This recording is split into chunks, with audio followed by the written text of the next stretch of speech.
ওরে আল্লাহ নবীর গভীর তত্ত্ব মুর্শিদের কাছে, মুর্শিদের চরণ বিহনে এ জীবন মিশে। কামিল যারে দয়া করে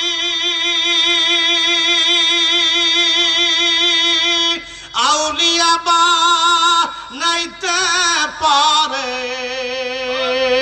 ঠিক কিনা? কামিল যারে দয়া করে আউলিয়া বানাইতে পারে, ওরে এক পলকে নিতে পারে, ওরে এক পলকে নিতে পারে।